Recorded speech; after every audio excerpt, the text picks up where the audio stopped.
Sambunga Laili, oh Sambunga Laili.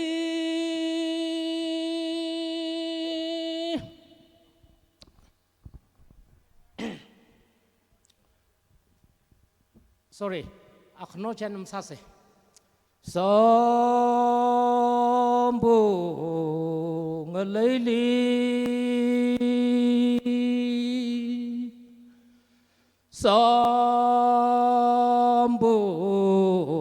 lai hali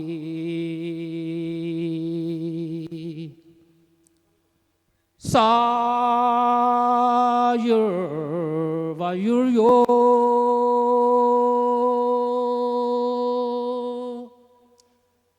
thiên na ra yo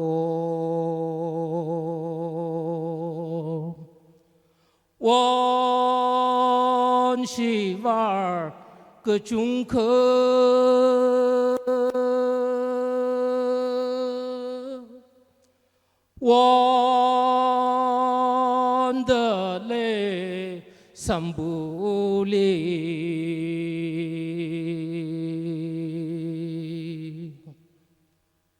心扎个碰里。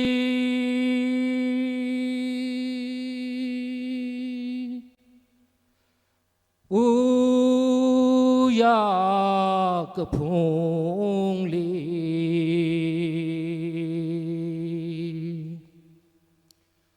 乌鸦弯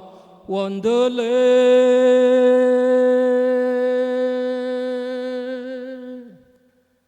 乌鸦弯的泪。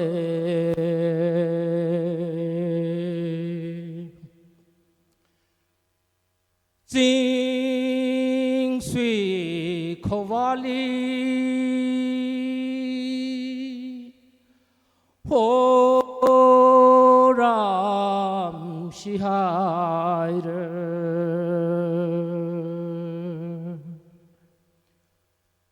可扬可不列。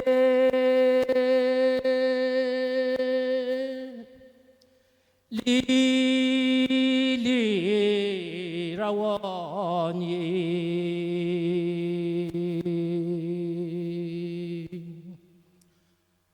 昂过个棚里，好两归累的累。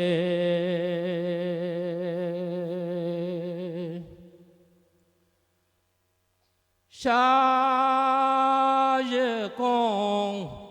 西南光，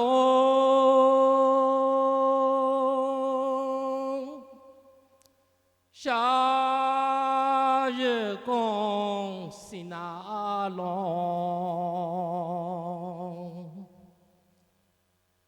这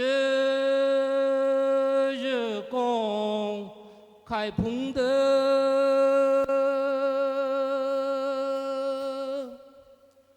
碰的么干嘛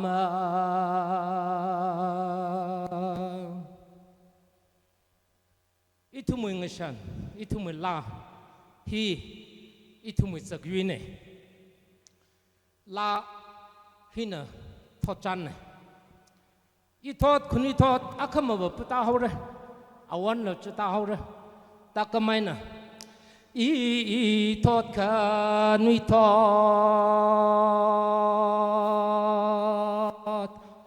哦，一托卡女托，一托里个西马米罗伊。 thoát ly cái gì mà mi lo i thoát lệ cái gì ရှိမှမီလောအိုကရှိမှမီလောဤသောတိဟိရာမောတနာဤသောတိဟိရာမောတနာအိုဤသောလေကရှိ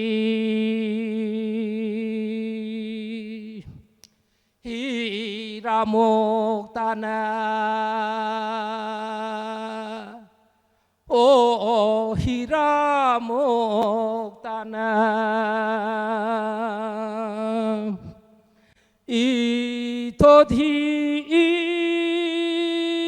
Toti Maputa Kangai Toti Maputa Kangai Oh, Itot Lekashi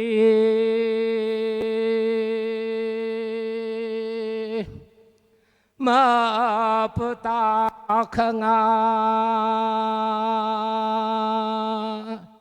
o ma pata khanga pata thang shalam sa khui sa ta thương shalom sa khui sa o i thốt lệ cái gì ni share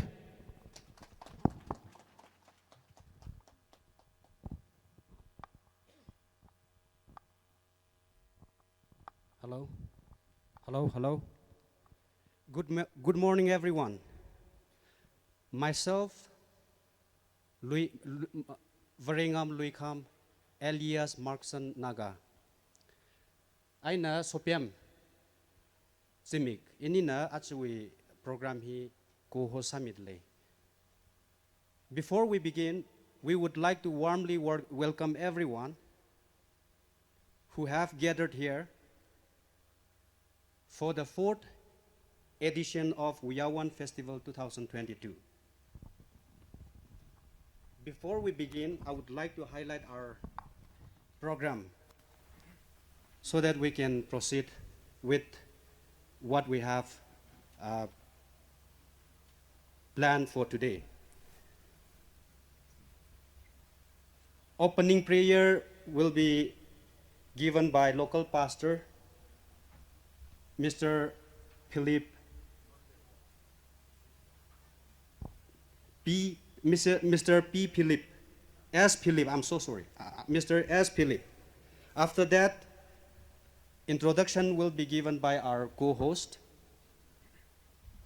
will be followed by welcome address by L.K. Somi, Headman, Shingcha Village. Along with that, he will be giving the presentation. Will be followed by folk song by Shingcha Women Society. After that, speech by special invitees,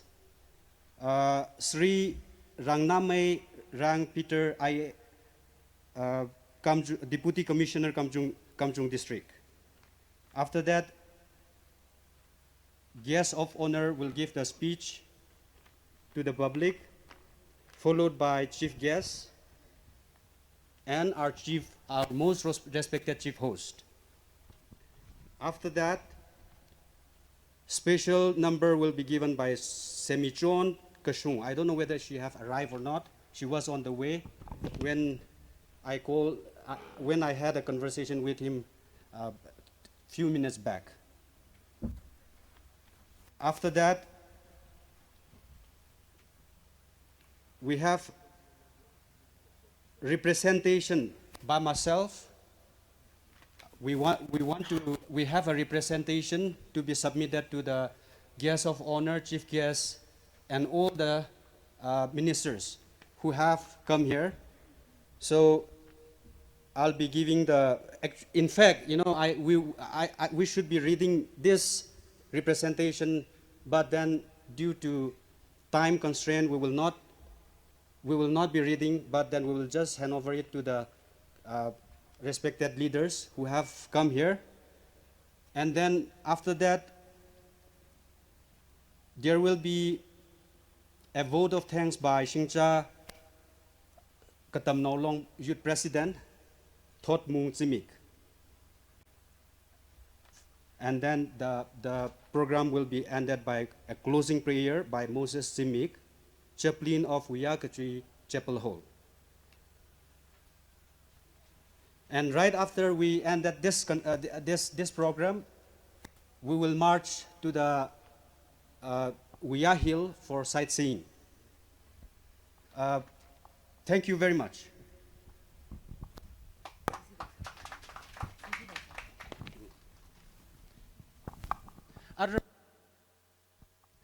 Arava issue opening prayer pan apam hi issue opening prayer as Philip local pastor Singchan awi apam khuilaga suhai mior no. Sasasi. Reme ko ithum sai ko rili ga sakaba virana wi mingli. Aju zumisho uyawon iwi mapana ni ithum sai ko rili. Sagmai thay khang rum atam samang khang sag wi bang atam wi aman ga sag ithum bi samang khang sag jiwang ni wi mingli. Ningshi masot midalai aju zumisho singagi da ghliya program sai ko rili. Rivana we maya kamiwa lungli singasha pavai nanang John Milo idumli singyat kamathala mida atam kamathala mida abamili krawi ringa pa idum sai gorli sambang sak milo da nawi ming sing da nali siasa da le la sing le sa kaba rana maya kamiwa lungli idum program sai kor mathang mathang zata kawai sa ge hau pogai na pog da ko ko bai na thang da rivawin sang sa khangai apong jeli hau pog da kup sang kawai Brevana na itumi ngaran kaya program sai ko orli na we maya khmia program sang sang milaglo da na mingli se hasa da so khmi ko pone ari bungai no pogluga itumi program maya yama jili na we ming tem de khwai samilo na so milo na lumission milo da sai ko ri we bang na sara jesu christ we mingli khorum da se ha sane na we ming jin rai me kabro na amen.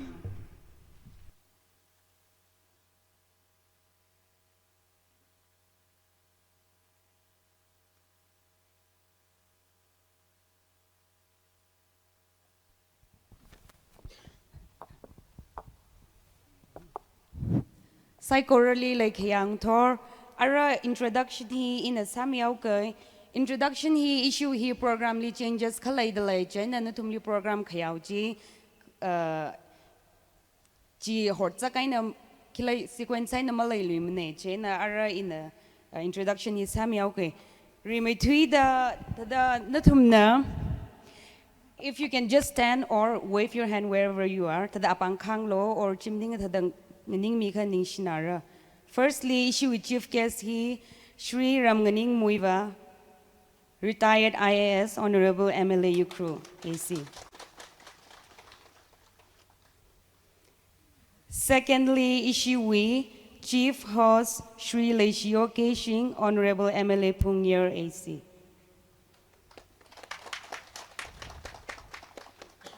Kagatumali Guest of Honor, Shri Rangnamai Rang Peter, IAS Deputy Commissioner, Kamjong.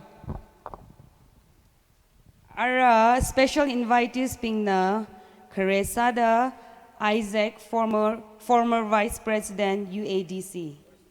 Vice Chairman, sorry. Kakaniali S.A. Ramganing, President Naulong.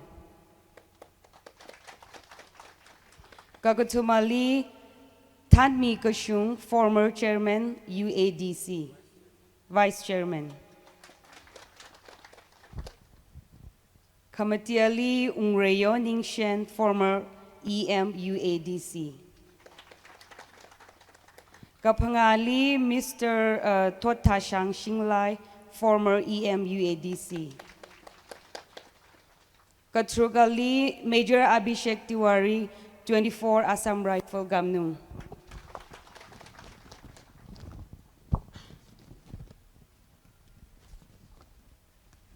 Ara Irambak Wayne, Host Village Wayne, Mr. LK Somi Headman, Shingcha Village.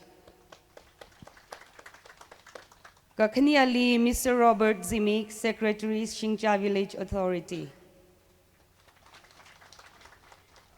Kakatumali, Mr. Rayo Zimik, Chairman, Shingcha Village Development Committee. Kanawasada, Mr. Totmung Zimik, President, Shingcha Katam Naulong Student Union. Our welcome address issue local issue headman Mr. Somina, we atam rakwimiauno, and welcome address sa kublaga presentation jila jilipon the south.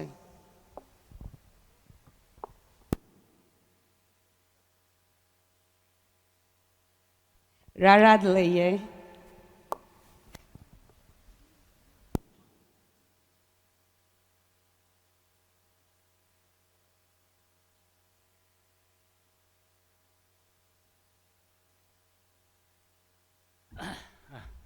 we mi lo a che shilia da kare miaka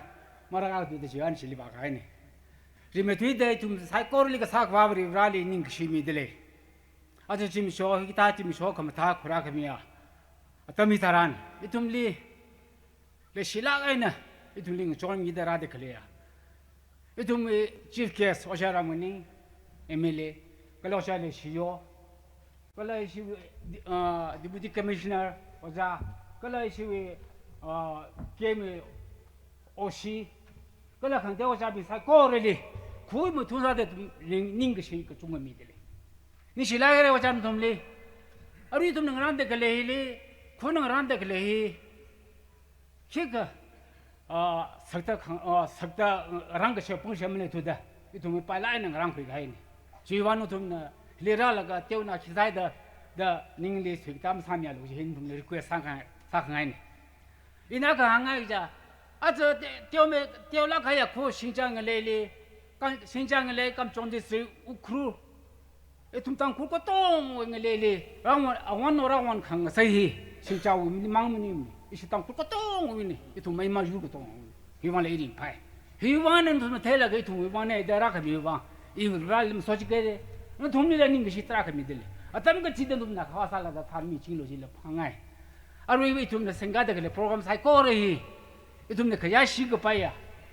o cha le shio shi wi emele ne than la ka itum ne ta program shi ana ho ko pona pola cha sna ne singa mi da kle ne he wa la mta me itum ko mi ga ton o cha le ning shi mi de le sa ji da kle itum mi rin hele a wan no hele itum ne khojok sa da musok khami sa da itum ne singa ji da kle program sai ko re hele mo pung pa me khabai nó tụi mình chọn mình chính lúc gì là lối đó bỏ xuống xịt đấy, tụi mình khó có tiền nó ra chơi đó, nó tụi mình sang bây giờ tụi mình xả ra mà đây, cứ vào ra mà đây, giờ này rồi nó khai mình lăn nó hi, cái tiền nó khai mang xả lại tụi mình xả lại nè, vô cá khá vai, cái là tụi mình xịt chín khá vai, nó tụi mình chọn mình lúc gì là, nó tụi mình cái giá cái xe nó cái bỏ nè, khó vì chọn nè hàng lô giá cái tụi mình cái sao mang lên nè, cái tụi mình xịt cái mà cái lên, mi cái cái giá cái mi là cái tiêu, à cho nên tụi mình ra là cái mi tiêu này đó phần này để lấy khối mi mà lấy phong cái gì này, chân chiều khai này, ít hôm nay là area mi là invite làm sao rồi thu, mà lấy thu đó, giờ đây ta ra khai này, ở đây xin khối với thùng cái thang nào bên này sẽ là cái xin nó long cái thang nào bên này, cái long cái thang nào bên này, mi khinh nhá cái gì có hỏi là thùng này là, thang thu thấp này ra khai mi phong này, chỉ là những cái hàng vào là phong số thế này, khối thu này chỉ là hàng ấy, ta, giờ cái gì mi đi sai cố rồi, ớt guru sai cố rồi, nó thùng này chỉ hàng xoắn đấy. 이신은 좀 주대 이tum네 지금 지대 생각하람 님네 이tum 이신은 아완우 페스티벌에 생각이 또다다 생각을 하고 올라가 자가 이나 원머럼 그 대고 하오게 집아지마 하는라가 아완이 좀 누야가 아까 그냥 말레기 사네 이tum네 쿨라일 때 막서 헬리 그 발리데 아완지 그냥 그만 말을게 되네 그런 놈이십니다 따라 강원 가이네 알아가 봉리바 가한 그 발음네 이tum네 키 또다다락 소리는 되네 히가랑 랑 그 밀라게지 itu meaning le khalen jani ram no bin hi chang ya da ka hai ya ma pha ma re 要如动了听说是，嘿嘛如嘛买家个你同了，local 话买家个你家的，没来了没来的，说了给同呢，2016里同呢，好像那个回答的新改，大家主要是啦，加工就工嘛看个你俩一同没新改的推，去完个了就那个沙巴人呢，一些没新改的推的，看三开呢，那三开那个阿子，我讲了小人三那个我家呢。个多米那个，一头苗子，但是新个家庭就是，要是他过来哩啊，太康个，再查康个，才呢。但是啥的，阿拉一头呢，阿拉沙巴其实我们才过来，我讲了头哩好生开呢，那头哩啥米咯？一些呢，朋友，一些忙，现在忙的啥小比较呢？一些area米了，area这个一些三木龙的area个多阿个来耶，咁做忙么呢了？啊，一些三木龙area个他那边，新小龙旁个他那边。一些long way，他那边才过来了，行那个米的，你从那，他米那个从沙巴，各位，一从的，他的高山个是一从泥林呢，在那，而一从，因那大个了忙了个，那从那，沙巴就我们才过来，那从那，他的我专门拉路，个是那从的，他的坡能说的，在那个沙漠个你是拉开的。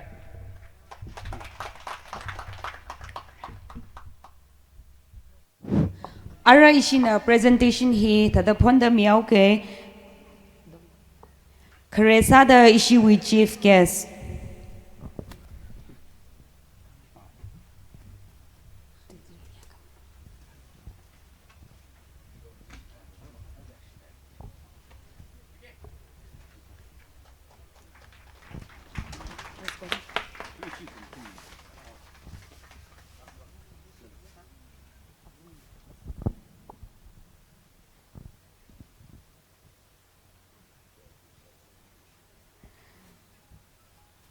Kakaniali ishi with chief host Mr. Leishio Keishing.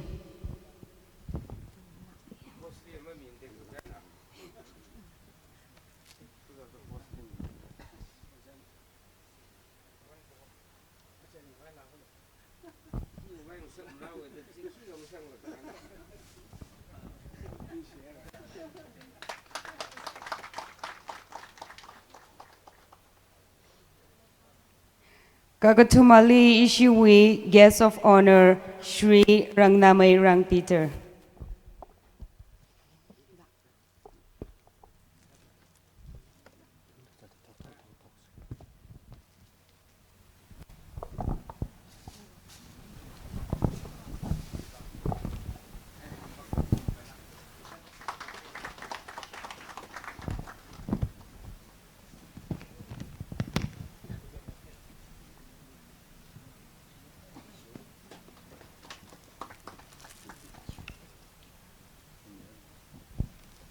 Committee Ali, special invitees, Mr. Isaac.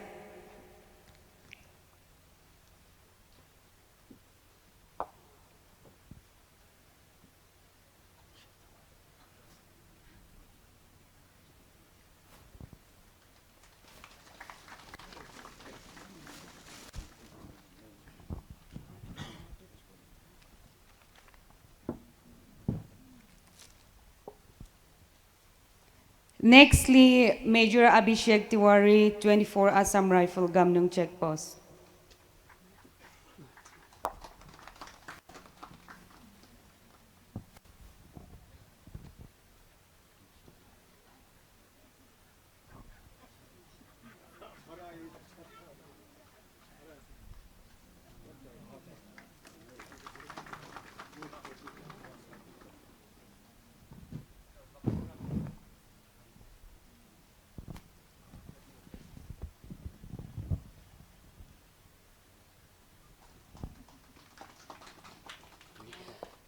Memento frame hina shingja katam naulong ay nana. Ara nextly S.A. Ramganing.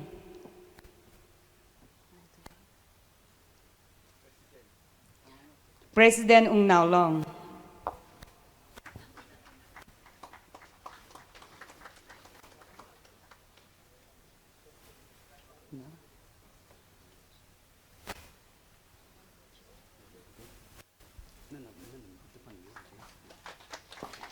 Nextly, Mr. Tanmi Kushun.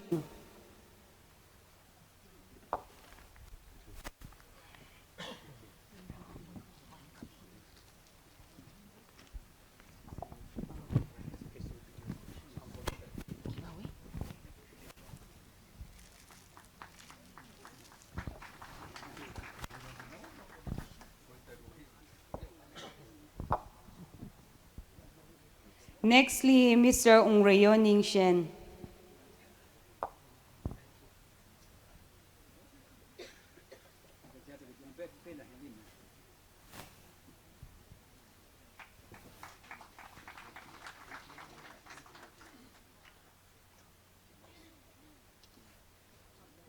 Nextly, Mr. Totashang Xinglai, former EM UADC.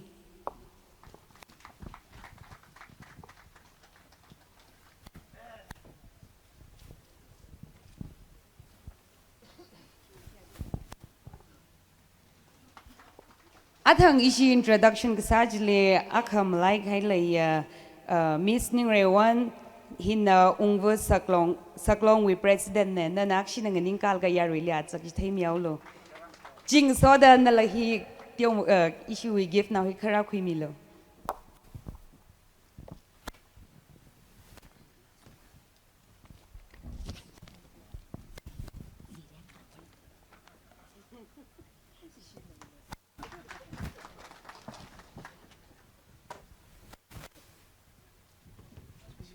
Nextly, Mr. Philip John SDO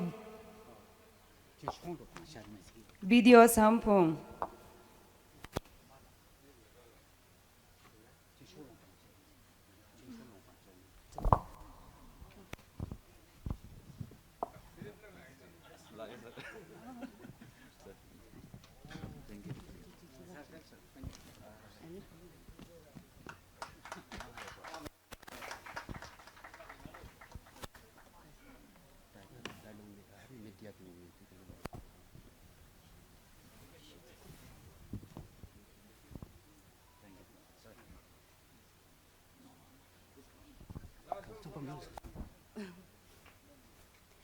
Nextly, Mr. Kapau Leng Sampung Wiaunga.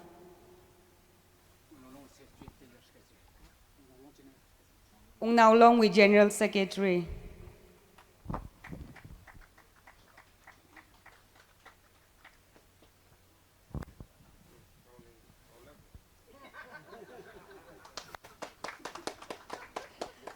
Nextly, Mr. Lucky San Ning Shen, Ramsopung Wiaunga.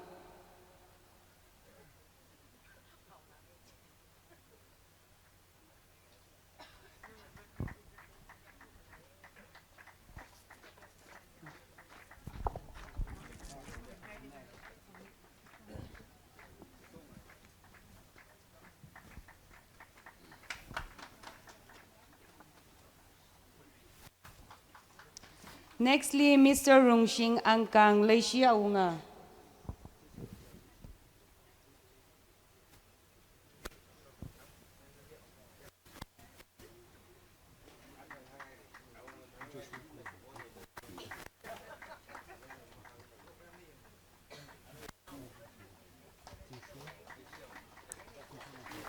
Hili Mr. Ramyo Siro Alang Aunga.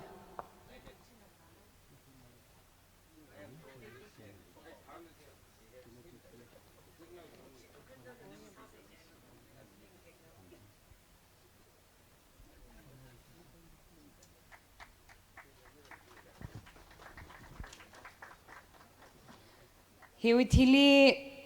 Ungreiso Jajo Nongdam Aunga.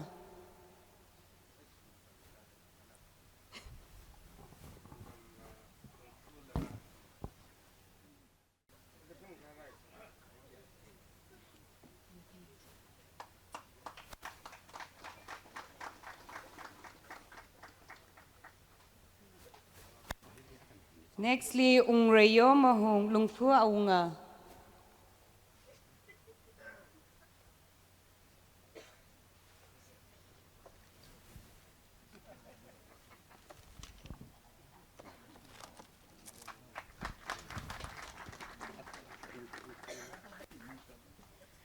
Nextly,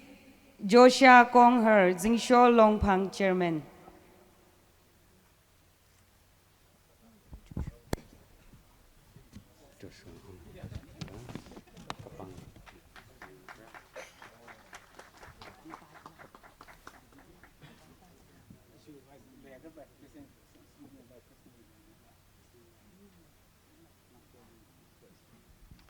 Nextly, mathai tu rahi khamshunga ma khamshung le yaroi na phyaw milo. List kharati shur da kapang pa jidlai. Former ADC, UADC. Kapang pam jila.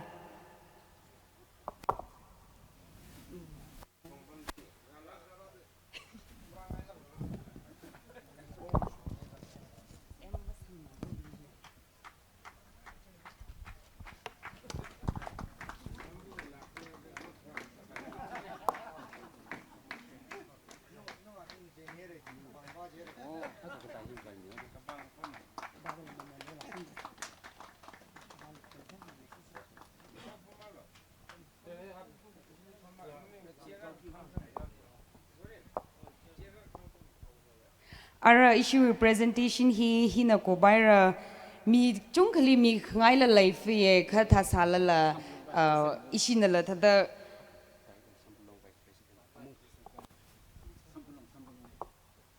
issue with Sambulong with Vice President na rather like hivakli nan la gift na hui khara khui milo.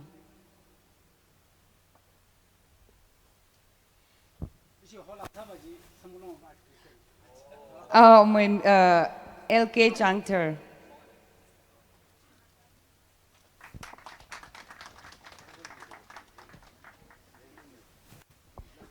Issue presentation he na kubaira ara folks issue special number Shingcha Women's Society way nang nang room say.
Ningshlakaira ara ishi hi speech gana sa remitui the special invitees pingwe na natum na thada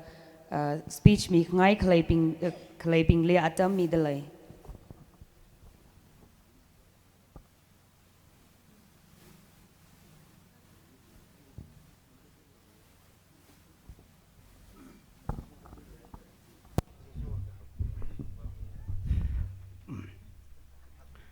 आज खमते कागशुंगा ओया one way खमथा कलते खमते programme हिले राग चिपखाया साइकोरले ओया वनु मिंगे निंग शिलखाय रखो जे सलामी दले क्या सिपाला कहया आज वी chief guest in honourable MLA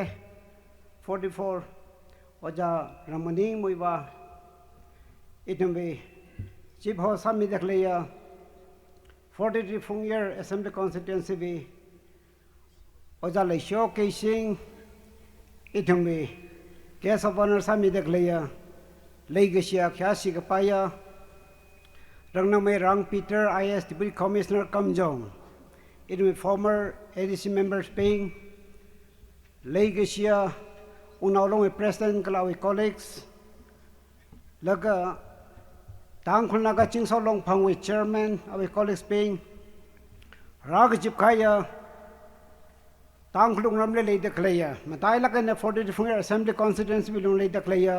उनाव पेइंग याव खोम पेइंग चेयर सोसाइटी के थाने साइकोर कला प्रेस मीडिया पेइंग साइकोर लेला निंग शिलाखाय रे ही था तम संग फंगवांग इतमे थुई खाया तमले इतम एडिसिना कचिबा का साल हिलेला कसी द प्रोग्राम सिंगा खाइने अतम चित्रन वे खंगचे न आज वे खंगचे ही ngate hang haira sai ring phala ke balening sie singja go khu hiwe awungana awe address le hangai kala singja go khu hile ungnau kathana kasura sai korle amewuna kasakwa brevana hek kale sida ungya go kapungjele ungya won da won khangsak कल ही ते खमदे मी साइ को रले संबंग सक मी एने कथे संबंग सके इधमे कसा खवा वाले निंग शिलाके आरा पमे खरे वे सिंजा गो खुइया ngachan lakai na lei kasa khun he de lei kasa ji achiwa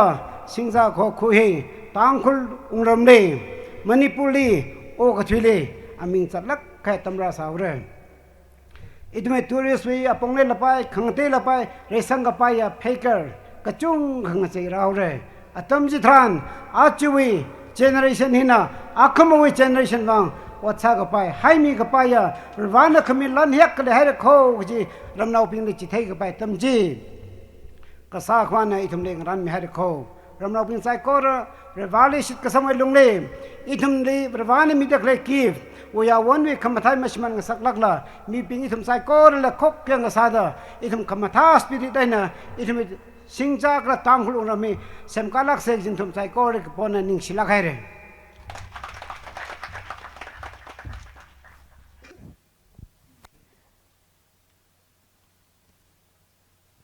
Ara ka khniali itumna guests of honor we nanganasa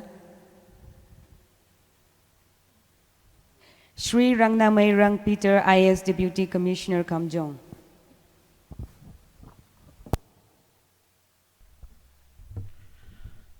ngasi numit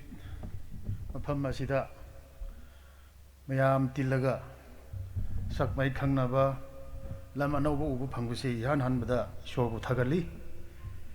district administration kamjong gi site gi su harauba masung ungaibasi mayam da nolugna phongdokjari akoidi wasu yam ngangbasu haite adubu wahai amani dang thamlamge ngasi numit akoina mafam asida अकोई सी officer ने हेक तमी बुसु introduce over address तो से काउथोय अदुब मयाम न coping नि खल्ली मरुवै न ngasi की थोरा मसीदा लिंगबिरक लेबा अकोई की चीफ गेस्ट होइना ओइबिरेबा सर रमगनिंग मुइबा एमएलए 43 एसी उखुल कोई फुंगियर केंद्र 43 एसी की एमएलए ओइबिरेबा सर लेसियो अमसुंग दाइसा लिंगबिरइबा मयाम Mingwena Panjadrabasu, representative of all the civil society organizations, Masung, Nungsiriba, Ima, Belizilina, Mayamasida, Mayambu, Amuka, Nungaiba Punktokari. Aina, Wahaya Manidang, Tamzaning Bansina, Kesunati Adubu, Sium Laba, Yamna, Matam, Apama Sitina Baganda, Yam Harawi, ꯁꯤꯡꯆꯥꯒꯤ ꯋꯨꯡꯌꯥꯋꯣꯟ ꯍꯥꯏꯕ꯭ꯔꯥ ꯇꯥꯡꯈꯨꯜꯂꯣꯟꯗ ꯂꯩꯁꯦꯀꯣ ꯐꯖꯅꯁꯨ ꯊꯣꯛꯇ꯭ꯔꯦ ꯑꯗꯨꯕꯨ ꯆꯞ ꯆꯥꯕ ꯃꯁꯤꯒꯤ ꯂꯩꯁꯤ ꯀꯔꯤꯅꯣ ꯍꯥꯏꯕꯃꯛꯇꯤ ꯑꯩ ꯁꯦꯡꯅ ꯍꯥꯏꯖꯔꯕꯗ ꯑꯩ ꯃꯁꯤꯒꯤ ꯋꯥꯔꯤꯁꯤ ꯀꯌꯥꯗꯤ ꯍꯧꯖꯤꯛꯃꯛꯁꯨ ꯀꯌꯥ ꯈꯪꯗ꯭ꯔꯤ ꯑꯗꯨꯕꯨ ꯐꯣꯇꯣ ꯌꯦꯡꯕ ꯀꯥꯟꯗ ꯂꯩ ꯑꯁꯤ ꯌꯥꯝ ꯐꯖꯩ ꯂꯩ ꯐꯖꯕ ꯍꯥꯏꯕꯁꯤ ꯃꯐꯝ ꯑꯁꯤꯗ ꯁꯠꯄ ꯂꯩ ꯁꯨꯛ ꯐꯖꯔꯕ ꯂꯩ ꯃꯐꯝ ꯑꯁꯤ ꯁꯠꯄ ꯍꯥꯏꯕꯁꯤ ꯏꯁꯣꯔꯅ ꯌꯥꯝꯅ ꯕꯣꯔ ꯄꯤꯔꯒ ꯁꯠꯄ ꯂꯩ ꯑꯃꯅꯤ ꯍꯥꯏꯅ ꯑꯩ ꯊꯥꯖꯩ ꯑꯗꯨꯅ ꯀꯝꯖꯣꯡ ꯗꯤꯁꯇ꯭ꯔꯤꯛꯀꯤ ꯑꯣꯏꯅ ꯑꯩꯈꯣꯏ ꯑꯅꯧꯕ ꯗꯤꯁꯇ꯭ꯔꯤꯛꯅꯤ ꯐꯦꯁꯇꯤꯚꯦꯜꯁꯨ ꯂꯩꯒꯤ ꯑꯣꯏꯔꯣ ꯑꯃꯒꯤ ꯑꯣꯏꯔꯣ ꯊꯣꯏꯗꯣꯛꯄ ꯀꯌꯥꯁꯨ ꯂꯩꯇꯦ ꯑꯗꯨꯕꯨ ꯉꯁꯤ ꯅꯨꯃꯤꯠ ꯑꯩꯅ ꯁꯨꯝ ꯐꯝꯃ ꯈꯟꯕ ꯀꯥꯟꯁꯤꯗ ꯀꯝꯖꯣꯡ ꯗꯤꯁꯇ꯭ꯔꯤꯛꯀꯤ ꯑꯄꯨꯟꯕꯒꯤ ꯑꯣꯏꯅ ꯂꯩ ꯑꯁꯤꯅ ꯃꯩ ꯄꯨꯔꯒ ꯃꯌꯥꯝꯗ ꯑꯇꯣꯞꯄ ꯗꯤꯁꯇ꯭ꯔꯤꯛꯇ ꯁ꯭ꯇꯦꯠꯇ ꯑꯁꯤꯅ ꯑꯩꯈꯣꯏ ꯀꯝꯖꯣꯡ ꯗꯤꯁꯇ꯭ꯔꯤꯛꯀꯤ ꯃꯅꯨꯡ ꯆꯟꯕ ꯂꯩ ꯑꯃꯅꯤ ꯍꯥꯏꯕꯁꯤ ꯁꯛ ꯃꯩ ꯇꯥꯛꯆꯔꯤꯕꯅꯤ ꯑꯗꯨꯅ ꯑꯩꯅ ꯁꯨꯝ ꯈꯜꯂꯦ ꯍꯣꯏ ꯍꯧꯖꯤꯛꯃꯛꯄꯨꯗꯤ ꯀꯔꯤꯁꯨ ꯊꯣꯏꯗꯣꯛꯄ ꯑꯩꯈꯣꯏ ꯁꯤꯅꯤ ꯍꯥꯏꯕꯁꯨ ꯂꯩꯇꯦ ꯑꯗꯨꯕꯨ ꯃꯇꯨꯡ ꯃꯅꯥꯎꯗꯗꯤ ꯃꯁꯤꯒꯤ ꯐꯦꯁꯇꯤꯚꯦꯜꯁꯦ ꯑꯩꯈꯣꯏ ꯈꯔ ꯐꯖꯅ ꯄ꯭ꯂꯥꯟ ꯇꯧꯁꯤ ꯑꯩꯒꯤ ꯋꯥꯈꯜꯗꯀꯣ ꯑꯗꯨꯒ ꯐꯦꯁꯇꯤꯚꯦꯜ ꯇꯧꯕ ꯍꯥꯏꯁꯤ ꯈꯨꯗꯛꯇ ꯁꯨꯝ ꯇꯧꯔꯕꯗꯤ ꯑꯩꯈꯣꯏ ꯃꯄꯨꯡꯗꯤ ꯀꯌꯥ ꯐꯥꯔꯣꯏ ꯑꯗꯨꯕꯨ ꯄ꯭ꯂꯥꯟ ꯇꯧꯕ ꯍꯥꯏꯕ ꯆꯪꯉꯦ ꯑꯗꯨꯅ ꯃꯁꯤꯒꯤ ꯂꯩ ꯐꯦꯁꯇꯤꯚꯦꯜꯁꯤ ꯑꯩꯈꯣꯏ ꯐꯖꯅ ꯄ꯭ꯂꯥꯟ ꯇꯧꯁꯤ ꯍꯣꯏ ꯎꯈ꯭ꯔꯨꯜꯗ ꯁꯤꯔꯣꯏ ꯐꯦꯁꯇꯤꯚꯦꯜ ꯂꯩꯖꯔꯦ ꯑꯗꯨꯕꯨ ꯁꯤꯔꯣꯏ ꯂꯤꯂꯤ ꯍꯥꯏꯕꯁꯤꯗꯤ ꯑꯩꯈꯣꯏꯒꯤ ꯁ꯭ꯇꯦꯠ ꯐ꯭ꯂꯥꯋꯔꯁꯨ ꯑꯣꯏꯕꯅꯤꯅ ꯃꯌꯥꯝꯅ ꯈꯪꯉꯤ ꯑꯩꯈꯣꯏꯒꯤ ꯁꯤꯡꯆꯥꯒꯤ ꯋꯨꯡꯌꯥꯋꯣꯟꯁꯤꯗꯤ ꯃꯤ ꯑꯌꯥꯝꯕꯅ ꯈꯪꯂꯝꯗꯕ꯭ꯔꯥ ꯍꯥꯏꯅ ꯑꯩ ꯈꯜꯂꯤ ꯑꯗꯨꯅ ꯑꯩꯈꯣꯏꯒꯤ ꯃꯔꯛꯇ ꯑꯣꯔ ꯑꯩꯈꯣꯏꯒꯤ ꯔꯤꯁꯔꯁ ꯁ꯭ꯀꯣꯂꯔꯁꯤꯡꯒꯤ ꯃꯔꯛꯇ ꯂꯩ ꯑꯁꯤꯒꯤ ꯃꯇꯥꯡꯗ ꯈꯖꯤꯛꯇꯪ ꯈꯔ ꯔꯤꯁꯔꯆ ꯑꯣꯔ ꯗꯣꯀꯨꯃꯦꯟꯇꯦꯁꯟ ꯋꯥꯍꯩ ꯋꯥꯔꯤ ꯃꯈꯣꯡ ꯈꯔ ꯈꯪꯕ ꯃꯤ ꯂꯩꯔꯕꯗꯤ ꯑꯩꯈꯣꯏ ꯈꯔ ꯊꯣꯛꯂꯛꯑꯒ ꯑꯃꯨꯛꯇꯪꯁꯨ ꯑꯩꯈꯣꯏ ꯐꯝꯃꯤꯟꯅꯔꯒ ꯃꯁꯤꯒꯤ ꯈꯖꯤꯛꯇꯪ ꯍꯤꯁꯇꯣꯔꯤꯀꯦꯜ ꯕꯦꯛꯒ꯭ꯔꯥꯎꯟ ꯗꯣꯀꯨꯃꯦꯟꯇꯦꯁꯟꯒꯨꯝꯕꯁꯤ ꯐꯖꯅ ꯊꯝꯃꯒ ꯑꯩꯈꯣꯏ ꯑꯃ ꯊꯝꯁꯦ ꯅꯝꯕꯔ ꯋꯥꯟꯗꯀꯣ ꯑꯗꯨꯒ ꯃꯁꯤꯁꯤ ꯑꯩꯈꯣꯏ ꯍꯦꯛꯇ ꯋꯥꯔꯤ ꯋꯥꯇꯥꯏꯁꯤ ꯂꯣꯏꯅ ꯈꯖꯤꯛꯇꯪ ꯈꯪꯉ ꯃꯇꯨꯡꯗ ꯑꯩꯈꯣꯏ ꯇꯨꯔꯤꯖꯝ ꯗꯤꯄꯥꯔꯠꯃꯦꯟꯗꯁꯨ ꯐꯖꯅ ꯑꯦꯄ꯭ꯔꯣꯆ ꯇꯧꯔꯒ ꯑꯣꯅꯔꯦꯕꯜ ꯁꯤ ꯑꯦꯝꯗꯁꯨ ꯑꯩꯈꯣꯏ ꯐꯖꯅ ꯑꯦꯄ꯭ꯔꯣꯆ ꯇꯧꯔꯒ ꯀꯔꯤ ꯇꯧꯕ ꯌꯥꯕ꯭ꯔꯥ ꯍꯥꯏꯕꯁꯤ ꯑꯩꯈꯣই ꯈꯔ ꯄ꯭ꯂꯥꯟ ꯇꯧꯁꯤ ꯍꯥꯏꯕꯁꯤ ꯑꯩ ꯃꯌꯥꯝꯗ ꯍꯥꯏꯅꯤꯡꯉꯤ ꯌꯥꯟꯍꯟꯕꯗꯀꯣ ꯑꯅꯤꯁꯨꯕꯗ ꯃꯐꯝ ꯑꯁꯤꯃꯛꯁꯦ ꯀꯝꯖꯣꯡꯗꯗꯤ ꯇꯣꯏꯅ ꯆꯠꯂꯦ ꯑꯗꯨꯕꯨ ꯑꯁꯤꯒꯤ ꯃꯐꯝꯁꯤ ꯐꯖꯅꯁꯨ ꯁꯨꯝ ꯋꯥꯔꯤꯕꯨꯗꯤ ꯈꯪꯗꯦ ꯑꯗꯨꯕꯨ ꯁꯨꯝ ꯌꯦꯡꯕꯗ ꯃꯁꯤꯒꯤ ꯃꯐꯝꯃꯛꯁꯦ ꯗꯤꯁ ꯄꯥꯔꯇꯤꯀꯨꯂꯔ ꯁꯥꯏꯠꯁꯤ ꯌꯥꯝꯅ ꯁ꯭ꯇꯔꯦꯇꯦꯖꯤꯛ ꯑꯣꯏꯕ ꯌꯥꯝꯅ ꯃꯔꯨꯑꯣꯏꯕ ꯃꯐꯝꯅꯤ ꯍꯥꯏꯅ ꯂꯧꯋꯦ ꯀꯔꯤꯒꯤꯔꯥ ꯍꯥꯏꯔꯒ ꯑꯁꯤꯗꯒꯤ ꯁꯍꯥꯝꯕꯨꯡ ꯆꯠꯂꯒꯅꯤ ꯂꯝꯕꯤ ꯂꯝꯈꯥꯏꯁꯤ ꯂꯩꯔꯦ ꯀꯝꯖꯣꯡꯁꯤ ꯁꯤꯗꯒꯤ ꯁꯝꯋꯦꯔ ꯁꯪꯁꯛꯇꯒꯤ ꯁꯤꯁꯦ somewhere in the middle of the road middle ꯃꯌꯥꯏꯗ ꯇꯥꯔꯦ ꯌꯥꯝ ꯂꯥꯞꯇꯕ ꯌꯥꯝ ꯅꯛꯇꯕ ꯑꯗꯒꯤ ꯄꯣꯂꯤꯇꯤꯀꯦꯜꯂꯤ ꯑꯦꯁꯤ ꯌꯦꯡꯒꯦ ꯍꯥꯏꯔꯒ ꯃꯁꯤꯒꯤ ꯆꯤꯡ ꯑꯋꯥꯡꯕꯁꯤ ꯎꯈ꯭ꯔꯨꯜ ꯀꯥꯡꯈꯨꯏꯒꯤ ꯆꯤꯡꯉꯦ ꯁꯔ ꯔꯝꯒꯅꯤꯡꯒꯤ ꯑꯦꯁꯤꯅꯤ ꯍꯥꯏꯅ ꯆꯤꯡꯉꯦ ꯁꯤꯗꯒꯤ ꯐꯨꯡꯌꯔ ꯒꯝꯂꯣꯝꯗꯒꯤ ꯐꯨꯡꯌꯔ ꯑꯦꯁꯤ ꯍꯥꯏꯅ ꯆꯤꯡꯈ꯭ꯔꯦ ꯑꯗꯨꯅ ꯑꯩꯈꯣꯏ ꯑꯁꯤꯒꯤ ꯃꯐꯝꯃꯛꯇꯤ ꯑꯦꯝ ꯑꯦꯜ ꯑꯦ ꯑꯅꯤ ꯌꯣꯛꯑꯦ ꯍꯥꯏꯅ ꯂꯧꯁꯤꯀꯣ ꯑꯦꯝ ꯑꯦꯜ ꯑꯦ ꯑꯃꯈꯛꯇ ꯅꯠꯇꯦ ꯑꯦꯝ ꯑꯦꯜ ꯑꯦ ꯑꯅꯤꯅꯤ ꯃꯌꯥꯝꯅ ꯈꯨꯕꯥꯛ ꯐꯨꯔꯕꯅꯤꯅ ꯑꯩ ꯑꯃꯨꯛ ꯑꯃ ꯍꯥꯏꯒꯦ ꯑꯦꯝ ꯑꯦꯜ ꯑꯦ ꯑꯅꯤ ꯌꯣꯛꯄꯅꯤꯅ ꯃꯁꯤꯒꯤ ꯃꯐꯝꯁꯦ ꯌꯥꯅꯤꯡꯕ ꯌꯥꯅꯤꯡꯗꯕ꯭ꯔꯥ ꯑꯩꯈꯣꯏ ꯔꯤꯀ꯭ꯔꯤꯌꯦꯁꯅꯦꯜ ꯄ꯭ꯂꯥꯟ ꯑꯃ ꯇꯧꯁꯤ ꯀꯣ ꯀꯝꯖꯣꯡ ꯗꯤꯁꯇ꯭ꯔꯤꯛ ꯂꯥꯛꯄ ꯀꯥꯟꯗ ꯉꯥꯛ ꯄꯣꯠ ꯊꯥꯕ ꯑꯣꯏꯅ ꯃꯐꯝꯁꯨ ꯌꯥꯝ ꯆꯥꯏꯕ ꯅꯨꯡꯁꯤꯠꯁꯨ ꯌꯥꯝ ꯐꯩ ꯀꯣ ꯅꯨꯡꯁꯥꯁꯨ ꯐꯖꯅ ꯊꯣꯛꯏ ꯚ꯭ꯌꯨꯁꯨ ꯐꯖꯅ ꯎꯑꯦ ꯁꯤꯗꯒꯤ ꯑꯗꯨꯅ ꯔꯤꯀ꯭ꯔꯤꯌꯦꯁꯅꯦꯜ ꯄ꯭ꯂꯥꯟ ꯁꯥꯏꯠ ꯑꯃ ꯑꯩꯈꯣꯏ ꯄ꯭ꯔꯣꯖꯦꯛ ꯐꯖꯅ ꯇꯧꯔꯒ ꯑꯩꯈꯣꯏ ꯇꯨꯔꯤꯖꯝ ꯗꯤꯄꯥꯔꯠꯃꯦꯟꯗꯔ ꯁꯦꯟꯇ꯭ꯔꯦꯜ ꯃꯤꯅꯤꯁꯇ꯭ꯔꯤꯗꯔ ꯇ꯭ꯔꯥꯏꯕꯦꯜ ꯗꯦꯕꯂꯞꯃꯦꯟꯒꯤ ꯗꯤꯄꯥꯔꯠꯃꯦꯟꯗꯔ ꯀꯗꯥꯏꯗꯔ ꯑꯩꯈꯣꯏ ꯑꯦꯛꯁꯄ꯭ꯂꯣꯔ ꯑꯃ ꯇꯧꯁꯤ ꯑꯗꯒꯤ ꯑꯩꯈꯣꯏꯒꯤ ꯑꯣꯅꯔꯦꯕꯜ ꯑꯦꯝ ꯑꯦꯜ ꯑꯦ ꯑꯅꯤꯅꯁꯨ ꯑꯁꯤꯗ ꯈꯔ ꯐꯖꯅ ꯀooperation ꯄꯤꯕꯤꯌꯨ ꯑꯩꯈꯣꯏ ꯑꯁꯤꯒꯤ ꯃꯐꯝꯃꯛꯁꯤ ꯑꯩꯈꯣꯏ ꯍꯣꯏ ꯆꯍꯤ ꯑꯃꯗ ꯈꯨꯗꯛꯇꯗꯤ ꯂꯣꯏꯅ ꯑꯅꯤꯡꯕꯗꯤ ꯇꯧꯕꯗꯤ ꯉꯝꯃꯣꯏ ꯑꯗꯨꯕꯨ ꯇꯞꯅ ꯇꯞꯅ ꯆꯍꯤ ꯑꯃꯗ ꯒꯦꯁ ꯍꯥꯎꯁ ꯁꯥꯕ꯭ꯔꯥ ꯃꯊꯪꯒꯤ ꯆꯍꯤꯗ ꯂꯩ ꯊꯥꯕ꯭ꯔꯥ ꯎ ꯊꯥꯕ꯭ꯔꯥ ꯃꯊꯪꯒꯤ ꯆꯍꯤꯗ ꯈꯔ ꯄꯥꯛ ꯃꯆꯥ ꯃꯁꯨ ꯃꯤ ꯄꯣꯠ ꯊꯥꯕ ꯅꯨꯡꯉꯥꯏꯅꯕ ꯁꯨꯃꯥꯏꯅ ꯁꯦꯝꯕ ꯌꯥꯕ꯭ꯔꯥ ꯀꯣ ꯑꯗꯨꯃꯥꯏꯅ ꯇꯧꯔꯒ ꯃꯌꯥꯝꯒꯤꯗꯃꯛꯇ ꯈꯔ ꯐꯖꯕ ꯑꯗꯒꯤ ꯑꯩꯈꯣꯏ ꯏꯃꯥꯁꯤꯡꯒꯤ ꯃꯥꯔꯀꯦꯠꯁꯨ ꯈꯖꯤꯛꯇꯪ ꯄ꯭ꯂꯥꯟ ꯇꯧꯕ ꯌꯥꯕ꯭ꯔꯥ ꯄꯣꯠ ꯌꯣꯟꯕ ꯈꯣꯠꯄꯁꯨ ꯀꯣ ꯁꯤ ꯃꯌꯥꯏ ꯇꯥꯕꯅꯤ ꯁꯍꯥꯝꯕꯨꯡꯗꯒꯤꯁꯨ ꯊꯣꯛꯂꯛꯀꯅꯤ ꯀꯝꯖꯣꯡꯗꯒꯤꯁꯨ ꯊꯣꯛꯂꯛꯀꯅꯤ ꯑꯗꯨꯅ ꯃꯁꯤꯒꯤ ꯃꯐꯝꯁꯤ ꯌꯥꯝꯅ ꯁ꯭ꯇꯔꯦꯇꯦꯖꯤꯛ ꯑꯣꯏꯕ ꯃꯐꯝꯅꯤꯅ ꯑꯩ ꯂꯧꯋꯤ ꯑꯗꯨꯅ ꯉꯁꯤꯒꯤ ꯃꯐꯝ ꯃꯇꯝꯁꯤ ꯇꯤꯟꯕ ꯀꯥꯟꯗ ꯑꯩ ꯉꯁꯥꯏ ꯑꯩꯒꯤ ꯋꯥꯈꯜꯗ ꯑꯩ ꯈꯔ ꯈꯜꯍꯧꯋꯦꯕꯀꯣ ꯑꯗꯨꯅ ꯃꯁꯤꯒꯤ ꯄ꯭ꯂꯥꯟꯁꯤ ꯑꯩꯈꯣꯏ ꯄ꯭ꯔꯖꯥ ꯃꯌꯥꯝꯒꯤ ꯀooperation ꯂꯧꯔꯒ ꯑꯦꯔꯤꯌꯥ ꯑꯁꯤꯒꯤ ꯅꯤꯡꯊꯧ ꯑꯩꯈꯣꯏꯒꯤ ꯍꯦꯗꯃꯦꯟ ꯑꯦ ꯗꯤ ꯁꯤ ꯃꯦꯝꯕꯔ ꯃꯌꯥꯝꯒꯤ ꯑꯥꯏꯗꯤꯌꯥ ꯁꯖꯦꯁꯟ ꯂꯧꯔꯒ ꯀꯔꯤ ꯇꯧꯕ ꯌꯥꯕ꯭ꯔꯥ ꯍꯥꯏꯕꯗꯣ ꯑꯩ ꯃꯌꯥꯝꯗ ꯍꯥꯏꯐꯦꯠ ꯇꯦꯜꯂꯞꯅ ꯍꯥꯏꯅꯤꯡꯉꯦ ꯑꯗꯨꯒ ꯏꯂꯣꯏꯔꯣꯏꯕꯗ ꯍꯞꯇꯥ ꯑꯃꯁꯨ ꯐꯥꯔꯝꯃꯣꯏ ꯑꯩꯈꯣꯏꯒꯤ ꯑꯍꯟ ꯏꯄꯥ ꯈꯨꯟꯒꯤ ꯆꯤꯌꯔꯃꯦꯟ ꯁꯦꯀ꯭ꯔꯦꯇꯔꯤꯒꯤ ꯑꯩꯒꯤ ꯑꯣꯐꯤꯁꯇ ꯂꯥꯛꯑꯦ ꯀꯨꯝꯍꯩ ꯇꯧꯒꯗꯧꯔꯦ ꯃꯇꯦꯡ ꯈꯔ ꯄꯥꯡꯉꯣ ꯍꯥꯏꯌꯦ ꯑꯗꯨꯗꯤ ꯑꯩꯁꯨ ꯈꯨꯗꯛꯇ ꯑꯩꯒꯤ ꯑꯣꯐꯤꯁꯇ ꯅꯨꯃꯤꯠꯇ ꯃꯪꯒꯨꯝꯅ ꯂꯥꯛꯄꯅꯤꯅ ꯀꯔꯤ ꯈꯨꯝꯒꯅꯤ ꯈꯨꯝꯐꯝꯁꯨ ꯂꯩꯇ꯭ꯔꯦ ꯂꯩꯁꯨ ꯂꯩꯇꯦ ꯑꯗꯨꯃꯛꯄꯨ ꯑꯩꯅ ꯁꯨꯝ ꯈꯜꯂꯒ ꯍꯣꯏ ꯍꯧꯖꯤꯛꯃꯛꯄꯨꯗꯤ ꯀꯔꯤꯁꯨ ꯇꯧꯕꯗꯤ ꯉꯝꯗꯦ ꯑꯗꯨꯕꯨ ꯑꯩꯒꯤ ꯅꯣꯏ ꯁꯍꯥꯝꯐꯣꯡꯒꯤ SDO ꯁꯤꯗ ꯂꯩꯔꯤ ꯑꯩ SDOꯒ ꯈꯔ ꯇꯥꯟꯅꯒꯦ ꯀꯔꯤ ꯇꯧꯕ ꯌꯥꯕ꯭ꯔꯥ ꯀꯣ ꯅꯣꯏ ꯀꯨꯡꯃꯩꯒꯤ ꯀꯔꯤ ꯑꯊꯣꯛ ꯂꯃꯟꯁꯤꯡ ꯉꯁꯤꯃꯛ ꯑꯩ ꯀꯣꯡꯕ ꯉꯝꯗ꯭ꯔꯁꯨ ꯄꯤꯕ ꯉꯝꯗ꯭ꯔꯁꯨ ꯀꯔꯤ ꯇꯧꯕ ꯌꯥꯕ꯭ꯔꯥ ꯑꯩ ꯃꯥꯒ ꯈꯔ ꯇꯥꯟꯅꯒꯦ ꯆꯥꯛꯇꯤ ꯆꯥꯔꯕꯅꯤꯅ ꯄꯨꯛꯇꯤ ꯊꯜꯂꯕꯅꯤꯅ ꯈꯔꯗꯤ ꯋꯥꯈꯜꯁꯤꯈꯔ ꯅꯨꯡꯉꯥꯏꯇ꯭ꯔꯦ ꯑꯗꯨꯅ ꯃꯁꯤ ꯑꯩꯒꯤ ꯁꯥꯏꯠꯇꯒꯤ ꯈꯔ ꯍꯩꯔꯝꯃꯒ ꯑꯩ ꯁꯨꯝ ꯂꯦꯞꯆꯔꯒꯦ thank U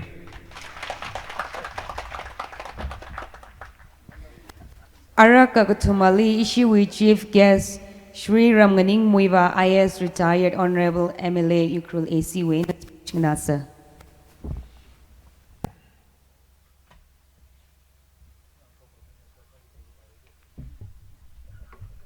Ache 20 July 2022 we Ford Wayuan Festival Panithili Natumna welcome Thala in Sahmi Wang Kamtata La La Samere Kifla Mere Nishila Maramane Ajui Kamadia Wayuan Panithili Eva accident and chief guest side chief guest for Minister Sushindro Anasagi Jene Kathang E Shanghai Little Ya Imagabai Ture CM na Mandeli budget session Sagi cabinet meeting side the Amagaram the Itaule Shona chief host Nelly chief guest Sani Haibang Nishlamaramane they make up the Itao Lesio Gashing Honorable MLA 43 Punyer Assembly Constituency and Ili Nasoka said the Hopi Bang Alini Shilamaramane our Iniva NPF MLA Sarum Laga Meshilaka in Son of the Sasa Pavame Daily Atom Shirah in Sobum Sai 2006 Soina as a thing wrong in a Chief Vigilance Officer CPWD Sadaleka allegedly CPW Engineer Sasabame Jen Iniva Sonone Kala Arila Rau Kananjeri Emily Sakunwang Ali Shilamurmane Ari Ukrul Districtly Emily Gatum Gutong he NBF Sari Jena Yaruinala MPF Emily Gatum Gaiva Tangkului awa yui Zat Gahangwi Maitulung Gatum Gatan in Hangdale the Itumji Mamlai Lang British Sangai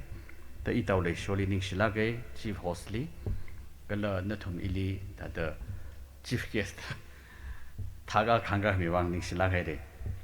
Jane Aji Razang Dekalaya Kayashik Baya Mr. Rang Peter IS Deputy Commissioner Kamsong. You have also said many good things. Thank you. Awi Shinjali Recreation Park Sasik idea Jim Tanakaini Nishila Haire Rang Peter Gala Tayas Lipam the Klaya Kika Rasam Nikaya Hyashik Baya District Council member being Saigora Atang Itao Isaac Lam Talang Dumere Gala Iwi Kongnai District Councilor Tanmi in a I mean Abu Mahang Shok Salala Nishilagare Kala Hiwi Post Commander Major Diwari. Thank you, Major, for coming. You have graced this function. Thank you. I hope you will protect them, Shinja people, and you must stay here during your short sojourn. As you know, friend, as one countryman, and try to help the Shinja village as much as you can with your limited sources. Kala mam like by Kayashik Baya, Shinjawi Aunga, Queer Somi Likam, Kala Shinjawi Yakuhoma, Pastor Philip, Kala Shinjawi,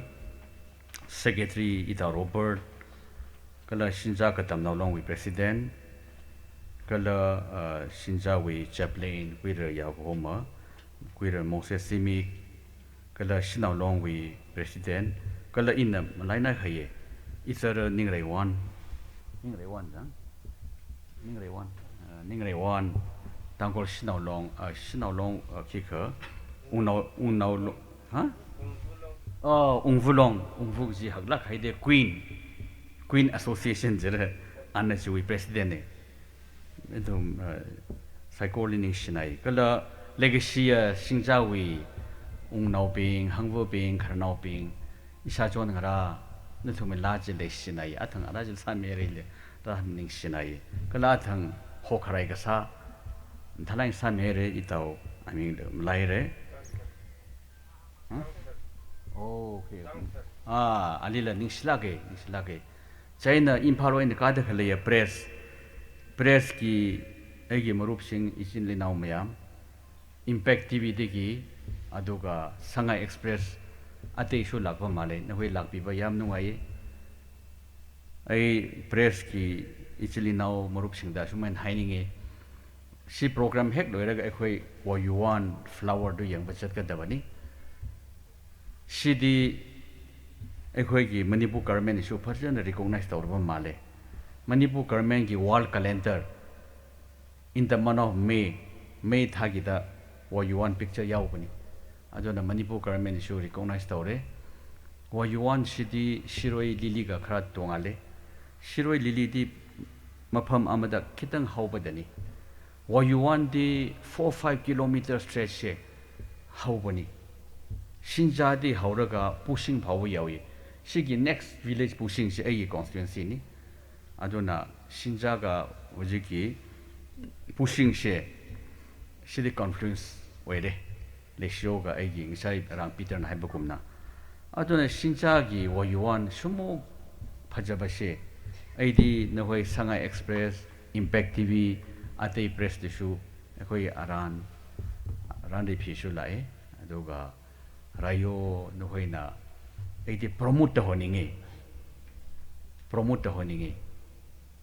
वो ये सी के फजब से क्या मुक फजब से खरा promote तोबियो wide publicity तोबियो अदो शिंचा की जगह से temperature क्या मुक नुआई रे ngरंग ऐ तंबाक ता लेबदु साबना half sleeve खोइदगी इपा बाबा linen shirt हापनी अदो इशु साबन high निगाई लेतरे ai pung ani da ai gi ba ani da chithia ma dictation taw sha na tawba saman badan ai icha sana hoi po tharo han ai po than ban ahing da tawuni shinja da lab de ai full sleeve habe adu su inge ai jacket por kan lakpani climate shi ke amuk phajare chingi somgi ngai sorok lakpa de su pushing de su noi chatla yengo Switzerland gi alpine forest cha manabani February da ay som da lae Wing Commander Alan Shaiza akhoi lakpani Alan Shaiza di sigi phajabashi ma di yum hanning treba man engoi da haye inaunu ba som gi jagai phajabashi di Switzerland gi alpine forest ke cha mane man haibani sida kitang hena chalab di pushing do Switzerland gi alpine forest ke cha manabani ai nahan shu PCCF Principal Chief Conservator Forest Dr. Joshi to haibani Manipur da coniferous fir tree Hindu singna Deotar haina kauba yam phajaba udu jaga ani khagda thaba yai mau ga ukhrul sini mashi coniferous ki nursery tawro thashe aina mawan su suggestion tawbani नखोई मेटेलोन दा मणिपुरी दा खितंग हाइजबसे नखोइना promote तौबियो हाइबा ए हाइजबनी हुजिकति मयामना I seek your intelligence I will speak a few words in Tangkhul अरुई इ तांगु ट्वेन लग खा हांगावे सिंचा वन हिबा अथंग awungana ka hang thada rivrawi mata khak hai sokmi lage सिंचा hi khotyaw i tahang ai kha thala atamma khaliba Naram hili tourist ra laka Manipur we tourist destination ang sang sakse athang rang Peter IS nang khang tha da I tau le show le sang laga acha wa I tau Sushindrol sangi jene tourist destination sang sa khwai recreation park sa se chili care house da sa sang laga with running water washroom toilet sa sang laga mitra hrapi sang khwai sa se ji hi I wa ji hanga ye a ji gi jang khadwa special invitee Sri PK Cha IS Commissioner Tourism alakagi jene karing thorja anili telephone saraye aji CM na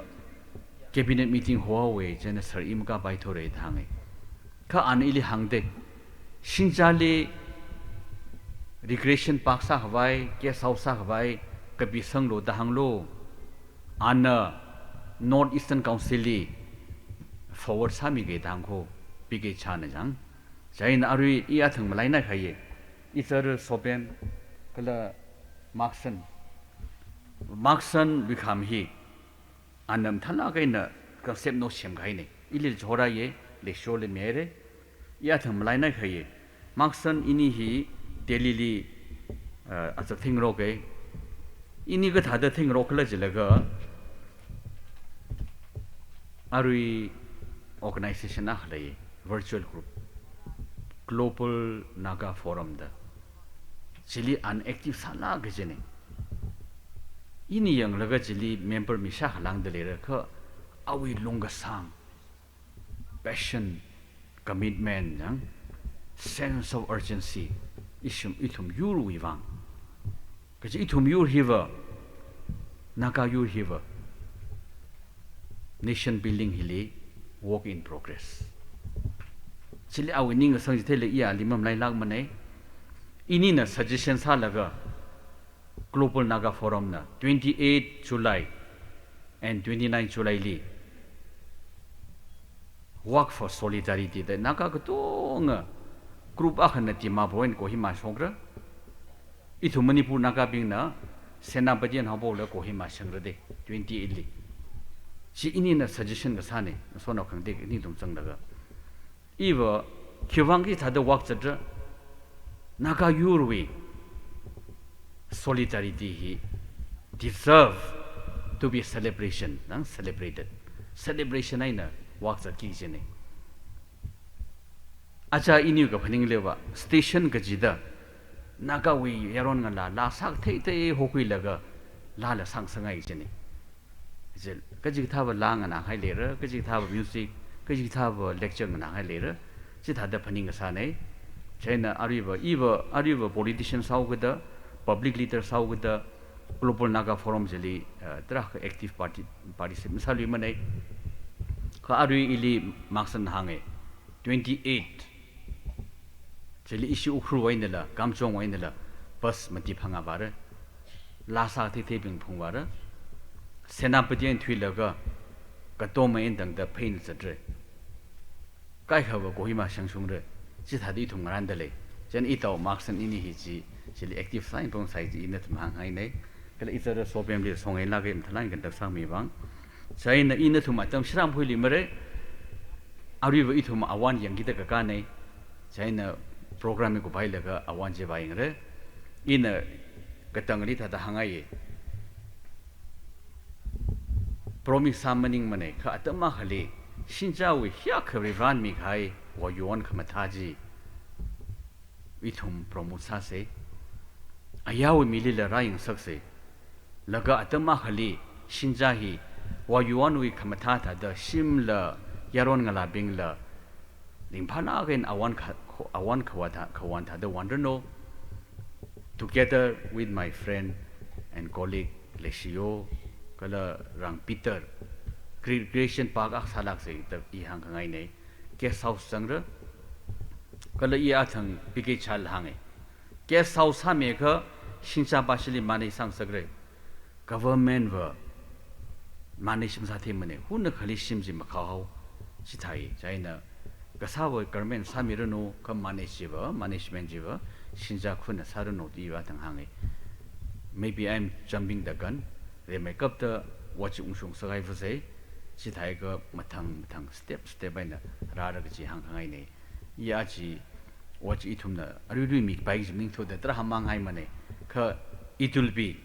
our endeavor itumna ji hona ra ji in tumna hang ngai ne na tumna chingre ne na mi wang ni sila gai re legacy ya te khamde sinja kholi na tum saigorali kala avaramli rivana somirano ni sila gai re iwi songai na aungali itao somi kham singja headman li ke teu ko pangrang sangai dele ana kara ko nyaurun jo slide ko jo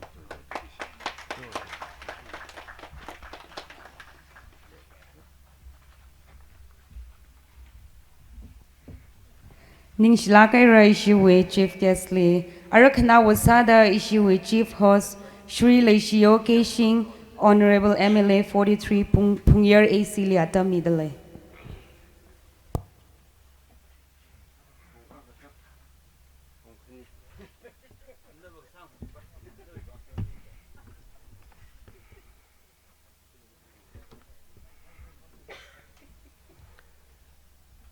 Asigumlaba yaifaba numit especially singcha khungidamakta amadi sambu area gidamakta yamna nungairaba pungpham masibungja phangbai-damakta yamna akobu sembiba mapu akoi ishwarbo yam thagatba phongjokjari aduga sigumna yamna chamna yamna wana hotnajaba thauramsida masamsagi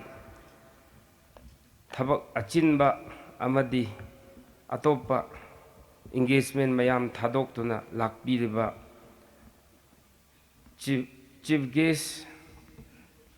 of honor, special invitees mayam bo ming amamam ta panjadragasu ay yam thakajare nungaijare haibse mayam mamangna phongdokjabani. And I should say thank you to Abhishek Verma for your kind presence here and make our even more meaningful with your presence, and with all your colleagues you have come here. Hope you will continue to support and help the Singcha people to nurture the God-gifted flower. And I'll seek your pardons. I'm going to speak in Manipuri. Aina ngasi sigumba matam phangse ay yam nungay bani. Ako'y tangkhul haiba jati tribe si. Yam piklaba tribe ni. Atopa jagada maphamda laysigo masana thajaba natana. Adum mahausada ishwarna hauhallaga piba mafam leitabani. Laigi kumai tawbasi akhoi Kamjongda amadi Ukhrulda Sirui Lily Festival aduga hojik uya lay asigi festival asigumba akhoina phangbasi ishwarba yam thangan ngaini ai masi hairaga akhoi si khitangda adugi side lamda ngangubada taibang mi oirasu jiba lairiba taibangda lairiba khuding makse matam ama pibne ishona the best puthoknaba mi oirasu laisa pharaga mapung mare phabada magi ngan thorakpa phajaba nupi singisu adu leiga changdam nei akhoi aduga leiga compare tawnei uwa oirasu makhoi gi once in a season da magi best puthokpani adu puthokraba tungda mahi panba hobuni adu taibang mi gisu akhoi se taibang mi su aduga chap manei Laisa pakhang oiringai da akhoi gi best khwai phajabado utkhrabatung da effort to pi khrabatung da ꯃꯍꯩꯗꯨ ꯄꯥꯟꯒꯗꯕꯅꯤ ꯁꯤꯗ ꯇꯤꯜꯂꯤꯕ ꯄꯥꯈꯪ ꯂꯩꯁꯥ ꯃꯌꯥꯝ ꯂꯩ ꯌꯦꯡꯕ ꯂꯥꯛꯄꯅꯤ ꯂꯩꯁꯤ appreciate ꯇꯧꯅꯕ ꯂꯥꯛꯄꯅꯤ ꯃꯥꯁꯨ ꯕꯦꯁ ꯄꯨꯊꯣꯛꯄꯗꯣ ꯑꯩꯈꯣꯏꯅ ꯌꯦꯡꯕꯗꯧꯅ ꯑꯩꯈꯣꯏ ꯃꯌꯥꯝꯁꯨ ꯑꯩꯈꯣই ꯄꯨꯟꯁꯤꯗ ꯁꯣꯁꯥꯏꯇꯤꯒꯤꯗꯃꯛꯇ ꯄꯕ꯭ꯂꯤꯛꯀꯤꯗꯃꯛꯇ ꯑꯩꯈꯣꯏꯅꯁꯨ ꯕꯦꯁ ꯄꯨꯊꯣꯛꯄ ꯃꯇꯝꯁꯤ ꯂꯩꯒꯗꯕ ꯃꯤꯅ ꯌꯦꯡꯅꯤꯡꯕ ꯃꯤꯅ ꯑꯦꯄ꯭ꯔꯤꯁꯤꯌꯦꯠ ꯇꯧꯅꯤꯡꯕ ꯑꯗꯨꯝ ꯀ꯭ꯔꯤꯇꯤꯀꯦꯜ ꯑꯣꯏꯔꯒ ꯁꯣꯁꯥꯏꯇꯤꯗ ꯈꯨꯟꯗ ꯆꯔꯆꯇ ꯂꯣꯡꯅꯥꯎꯁꯤꯡꯗ ꯌꯥꯝ ꯀ꯭ꯔꯤꯇꯤꯀꯦꯜ ꯑꯣꯏꯕ ꯑꯃ ꯇꯧꯁꯦ ꯍꯥꯏꯔꯁꯨ ꯑꯗꯨꯝ ꯀ꯭ꯔꯤꯇꯤꯀꯦꯜ ꯑꯣꯏꯔ ꯑꯗꯨ ꯌꯥꯏ ꯌꯥꯗꯦ ꯐꯠꯂꯦ ꯐꯠꯇꯦ ꯇꯧ ꯑꯗꯨꯅꯤ ꯑꯗꯥꯅꯤ ꯑꯐꯕ ꯇꯧꯔꯁꯨ ꯑꯦꯄ꯭ꯔꯤꯁꯤꯌꯦꯠ ꯇꯧꯕ ꯍꯩꯇꯕ ꯑꯗꯨꯝ ꯑꯩꯒꯤ ꯋꯥꯈꯜ ꯑꯩꯒꯤ ꯆꯣꯏꯁꯇꯨꯅ ꯆꯠꯀꯅꯤ ꯑꯩꯒꯤ ꯋꯥꯈꯜꯗꯨꯅ ꯆꯠꯀꯅꯤ ꯍꯥꯏꯕꯒꯤ ꯑꯦꯄ꯭ꯔꯤꯁꯤꯌꯦꯁꯟ ꯇꯧꯅꯗꯕ ꯑꯩꯈꯣꯏꯁꯤ ꯍꯩꯇꯕ ngasi akhoi leibu appreciate tawbudawna akhoi migi phajaba thokpudo how good it is how it may be worse ado akhoi appreciate tawbsi phabra haina khanmani ado now asi yam kuidana ba jumping tawgi gon jump tawraga haijage akhoi si aina dum toina hair lakpani we are endowed with lot of blessings. Akhoi lamsi, Ishwarna akhoi pi krabal lamsi. Akhoi na occupy tawri lamsi. Everything is available. Tourism promote tawba yare. Tourism de ko hingba yare. Laibak tha laiba, lainung da laiba nung chromite mayam lai. Mineral resources, forest product. Lam plenty lere anything tawiyar. In the midst of plenty, so plentiness ki manung da leiraga akhoi na wana shupay na talaga akhoi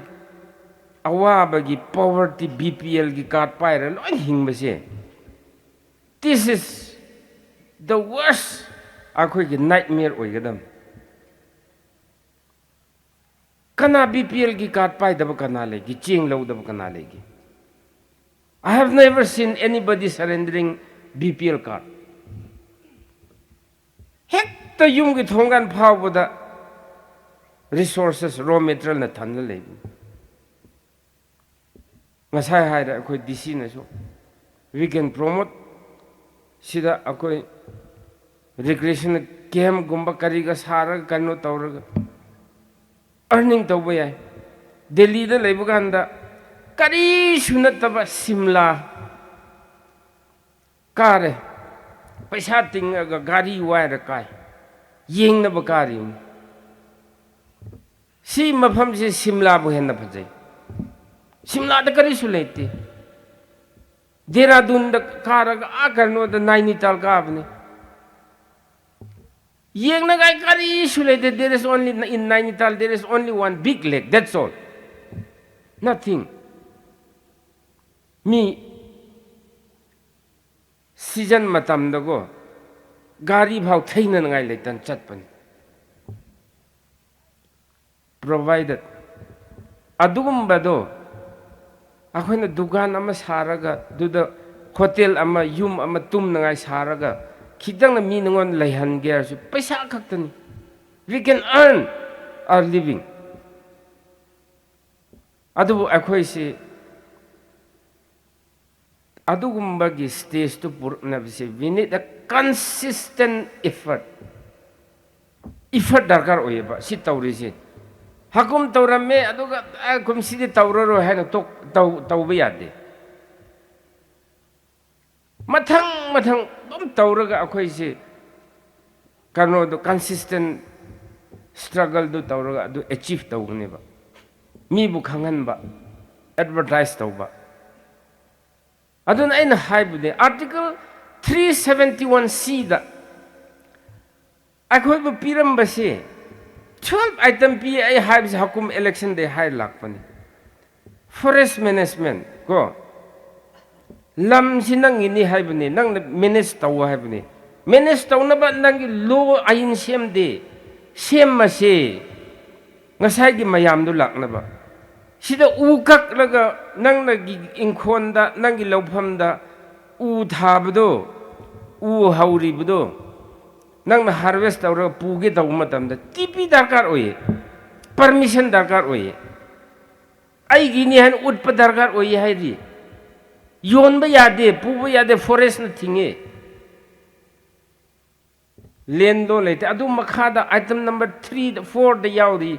forest management other than reserve forest nangi forest do manage tawna ba nangi law sem dradi without law how are you going to harvest or how are we going to use our akhoi gi natural resources akhoi lamsi karma season nani season na ngai rule sem dri adun hojik sem mam thokre ba adu next ta kari le mayam singang na di matam ayawrini next ida akhoi natural resources mayam se number 1 the piram bani economic planning ko and development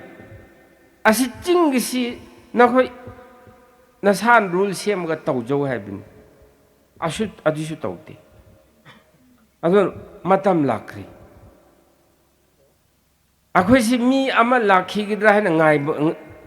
na ngai natri ai khoi na isan sem ga dam ne mamang gi akhoi ipa ipu na di akhoi bu ngai ramra natrabdi akhoi na isana next mi ama la sem sunu ha di khangdre huji akhoi matam da sem sa di len lo sem darkar oye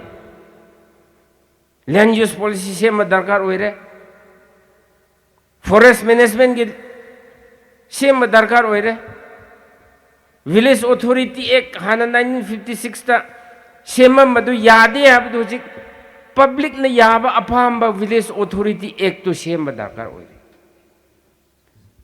customary law si Uyawan festival sida mi yam da bai kari su problem lai ta bai kanu horen sida irang tho singcha gi khun hai ni customary law gi matung inna bichar tau gani hai gni bichar tau nang customary law du di semdri codified su tau de karamaina government na su yadri adubo article 371C ki makhada di customary practices customary law tradition custom dun adui makhada na khoina semu haina pi khamne uji paw sem di singcha gi khun gi customary law ga maku next maku khun gi tongale am next pushing gi amuka khara khit nei common oiba uniform oiba law sempham thokre ba aduna ngasi 21st century sida 21st century da law leitaba law semdaba mafam si akhoi di arom di accept tau de haire si akhoi gi di semba di semdre adu law leitaba manare kano gi law da matung ina chat chab gande khun na yadre khun gi law du de arom de accept tawdre karamain hingani karamain law and order maintain tawgani aduna law su thuna sem gadawni ngasi ungnaw long gi president ujaram ganing sulae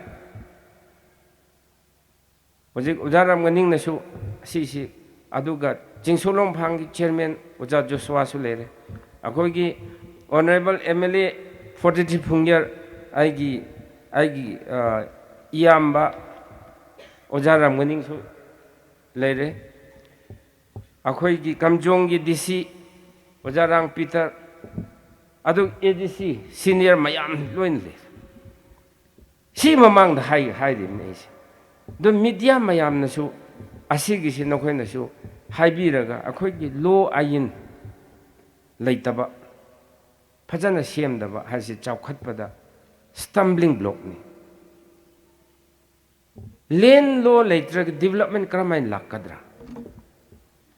ꯂꯣꯗꯨ ꯂꯩꯇ꯭ꯔꯗꯤ ꯀꯔꯝꯍꯥꯏꯅ ꯑꯩꯒꯤ economy ꯀꯔꯝꯍꯥꯏꯅ ꯐꯒꯠꯀꯗ꯭ꯔꯥ How are you going to improve your living standard?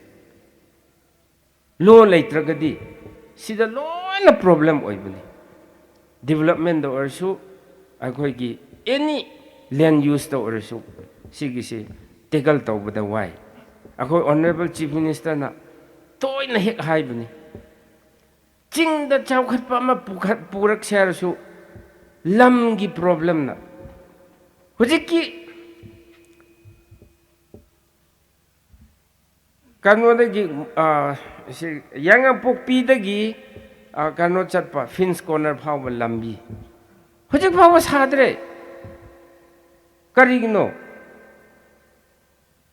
akhoi gi len aingon di interpret taw sardi land use policy land law leitabagi problem neba compensation pibudo pick a chawet karno tawraga khuji khatnar leireba Karino di land use policy fajana sinna da CM da bagine ba tampak tadi masina phauren ni sina inkhon ni sina karino ni haide chap mamando piye ba sida di government na su DC sing na su akarno sing na su revenue na su moi aning ba da tawre moi aning ba da fix pang taw tawre sige lamni da sid lupa kun tawre si Sidi kuntani tawrisi ukhul da lupa chan ukhul bazar da lupa chani tawguni khara kumaga akarno da lupa kuntra mari tawguni amada chatla lupa 15 tawguni si loro lamdi chamane whether it is other levisu lamdugi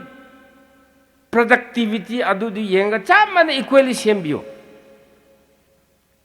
Ching the development lakpasi yam wagani maram di land use policy land law semde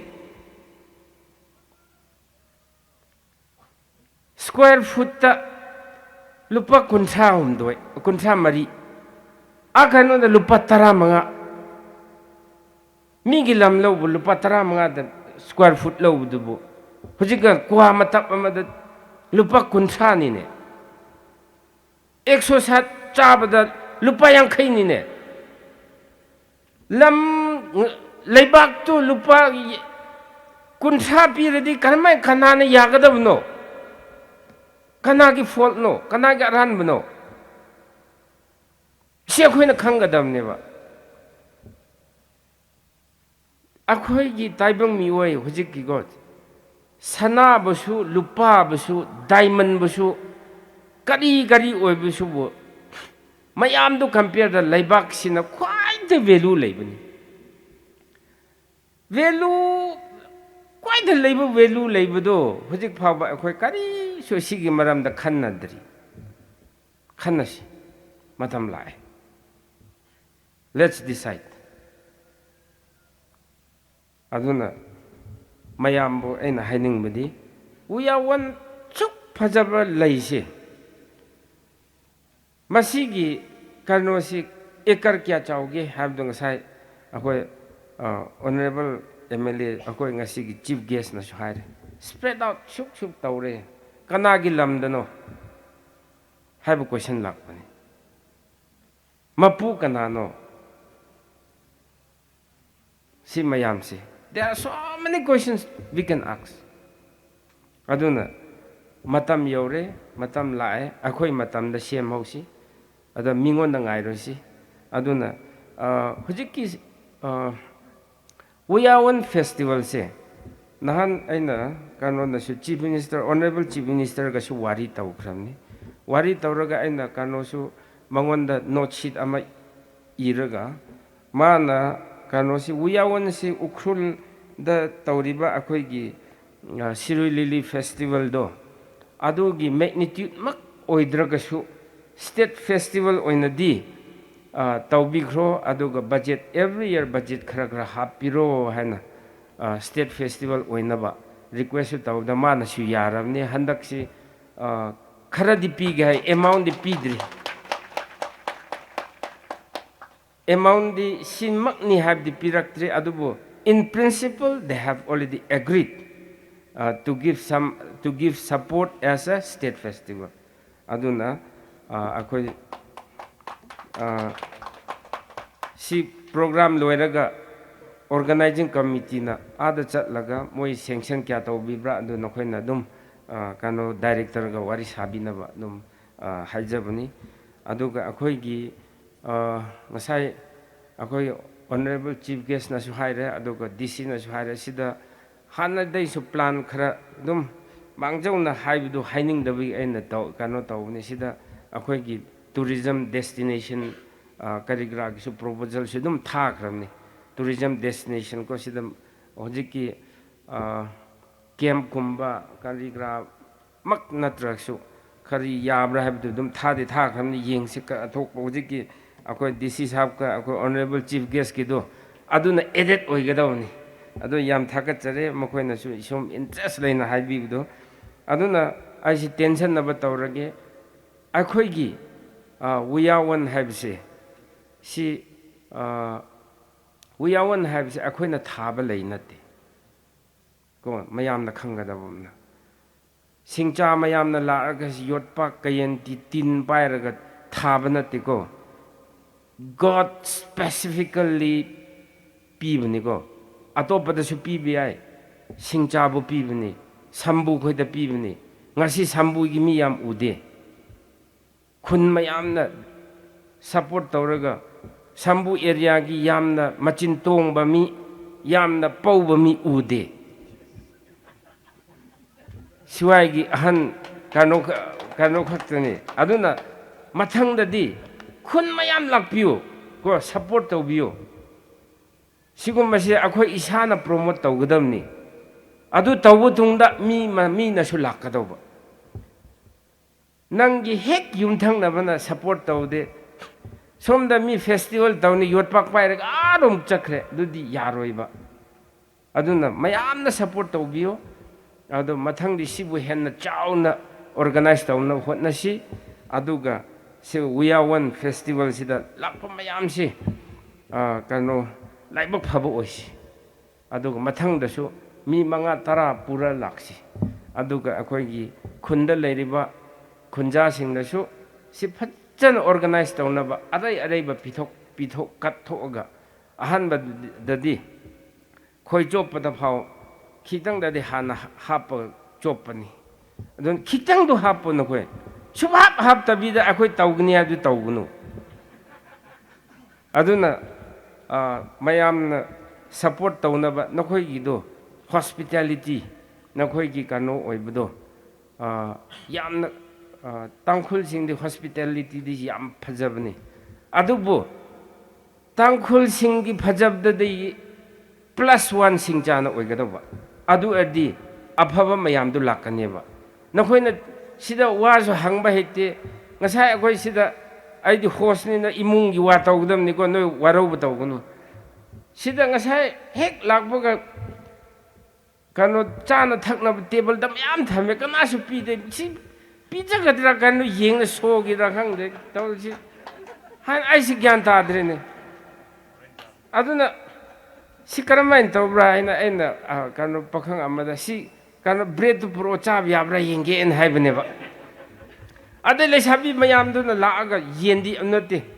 kano ahan amana mas ikai hangoi budegi mayam du yele ning thonara kano na yen ba hore nang na tawgunu adu le sabi sing tawsun nate si ai bu taw haibne na mana ning thona taw hore ne ngasi di hospitality haudok basi singcha gi ning thona tawsunu haina starting do khulang kham do tawsunu haina tawhan manena man taw do ubda yam nungai bune adu tungda lesabi pareng la eba nakhoi na su dumai na ko initiative to lobby ko lobby raga akhoi wiyawan gi festival se up to si hujik tawri bisidagi henna phajana tawna bhotna si haibsi hairaga we are one festival organizing committee da 43 Phungyar Kendra da Laiba Mayam Singcha Sing Yao the Bida Adu Mahut Nasi 1 lakh Amapiga Mayam the people negotiate I na people nate Singcha Ho Yao the Bida Chairman do lakh below bill 43 Phungyar de Ngasi lakh Kano de Nongdam Ning Teude Horaga Lumpuning Taude Horaga Silwan Yauri lakh bill Asir the contribution equirum.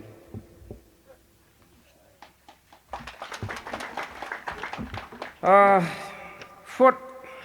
we are one festival. Yaipaba, Nungaiba, Amadi, Kongtang Amaloba Festival, Oisunu Haragasidalo Sanjarage. Thank you very much. Ning Shlakaira speech Mighai Saikorali. Aray tumda special number Miss Semichon Kushungay ng anang room sa.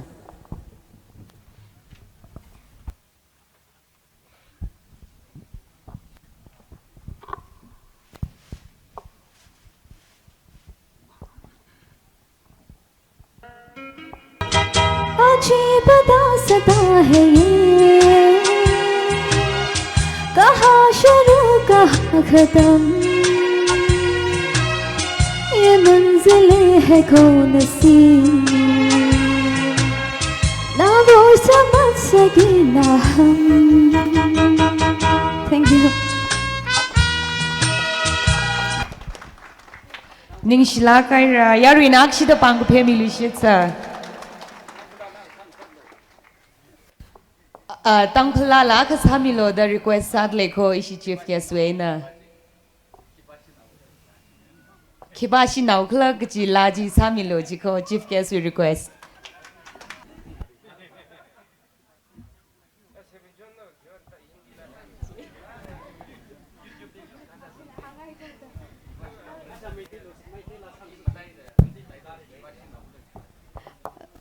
आज 이후에 트랙 리퀘스트 그다 트랙 무슨 들 그점 그대 참이게요.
ning shnaira ara ishina program hi kup sang khwai sau se khna wasada vote of thanks si ishi katam now long president Mr. Thot Mung Zimik we nang nasa.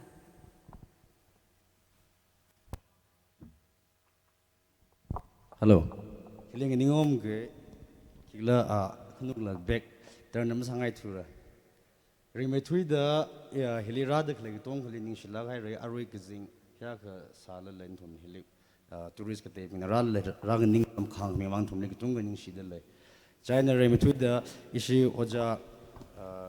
ishi chief ke sa da khlai oja ramaning retired IAS ali ki chung ning shi da le. Iramita hiya ka khang chan kha hiya remote sa khali la chief guest samilu or guest of honor samilu de khran tharan tham thu bai na ra khmi wang kala changes program changes ka sa jile fill in sal mil ka ithumle thala gain ra ka tom mi ga man nal ka chung khani shai re la ga chi tele issue with chief force issue oja Mr. issue occasion ithum we area we aba sa da khle ithum we khang chan ithum we khawat ka tong li yang sang mi da khle kala ra da khle atamil la yang sang mi da khle oja le shio ke sing le ka chung khaning share hi tha program event hi amazang le hi ta ma samra musok samra achon tang ithum hilip iram le nga sek laga chief guest wang ta se de ta thran le oja le show le tai ka ithum hi ya ga grand sare de no pning sam ka ale approach ta sa jana na chon mi ngai re ideas mi le ga ajhe hi la mai expectation am ka shung thurai kha thala la awi guidance ai na awi khang chona na hi ka tong ra ka shok ne chu wangai na ka chung ga ning shi de le. And then I want to give thanks to Peter Ja, who is our Deputy Commissioner of Kamjong District. And I'm sure you will make this district a working district. Right now it's like a zombie district where there is no office, nothing, no infrastructure. So I'm sure with your guidance, with your leadership, you will bring this district working district. And thank you for coming, sir. And I want to thank our Major Abhishek Tiwari. Sir, with your sacrifice that you have done for us, we, the citizen of India and Manipur, we could sleep soundly at night. It's all because of your sacrifices. Thank you so much. And it's because of your sacrifice and our chief guests, our chief hosts, and all our special invitees, they could come here without any fear, without anything. So thank you so much. Kala arui hilisadak le ishi tangkul wili ishi tangkul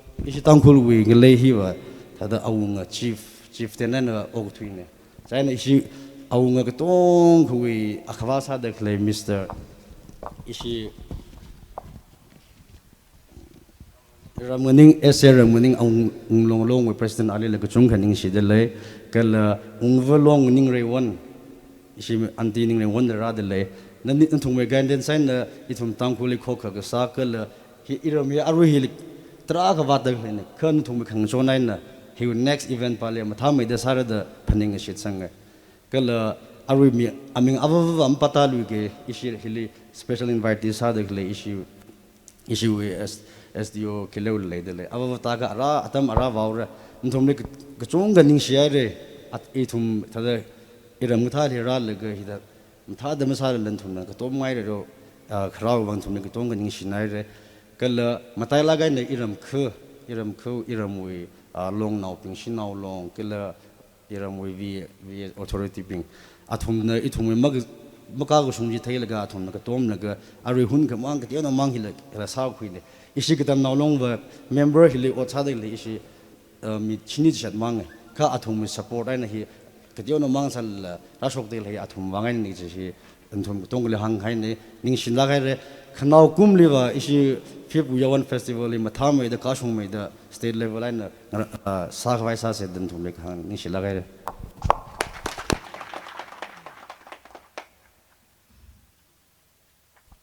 Our issue with closing prayer here, Queer Moses Simic, Chaplain Wayakachu with Chapel Hall and closing prayer. Samyauru no, Chiwitili itumna, Kopung sightseeing, Tonga Kasa, sightseeing Wang Hiwe, Nakop Mushida. Itum katong na yarik tong na kayang room sa kapungji. Un ka siyasa se. Itum sai korale home kimia chingri gaya vare atamitran hele neming kasing sampangawada jiwang ningshi chung kami dele. Rai kamtai kring gathar ishavari ra ninh shi hai re nana pro chu nana hange kong ra ka phung ka pha han cham lo da sai ko ra he pro nana re lak ai nang shit ka hai chuwa chi shoda atam mitran hele nawe ko horte khamte phasaw ri no manglaw ri no ithum ra shung mi dele hita da sa de ning she acha jingham jingye atam chalak aina nan shichin khmi chuwang pro nali ning shi hai re kala atam mitran hele phasaw ri gi sangla manglaw ri gi sangla itum shruk chang phulung da ojang rana itum lik sak sang mi da la nai na la yang ai na la kala achawi kya ka ngalang sak lai sala la chikat mi do horta hai la ra de khle kishiman ngamang sang sak la our ministry hak mang sak vai pro na shichin mi lo ji relak aina na pang le hor sang dele kala onle sak vai alung hile meeting sak vai observe sak vai program ksem psychorally every organization nang chon mi de khle psychor hiwalung hili pro ning shi hai da atomui lungle pro nan than mi da nan guide sa mi de rai ge sang organization avong sang sar vai pro nan sang mi da nan chijin mi lo da hiwang phning da sia sali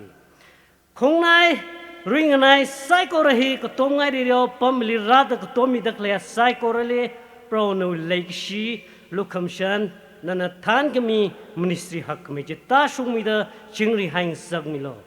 here kham tai khring ga thar ishawa bri ra ajo observe sadak le hilim tai me da khano jingum le sa shep khwai pro no lukham shan le shi jeta shung mi da pro itum sai korali pangshep mi mi lo da juwang la sya sali here kham tai khring ga thar ishawa bri ra eto mui khanawa jingumi mung shongain tangda etum psychorally chingri ain thammi vai chuwang la sya sali he kring thar ishawa ra ara itum program chang ode hiwana program hilipam ching ma chipai thugida hiwana chathuyaura chatak le psychorally numangla ka tharming mikham thingja thammi da chingri ka hang sarano ishawa ra psychore hi naming sing jan chingri ka hai leira chuwang na abava manglak thar no mer pangli horsang le syak sane amen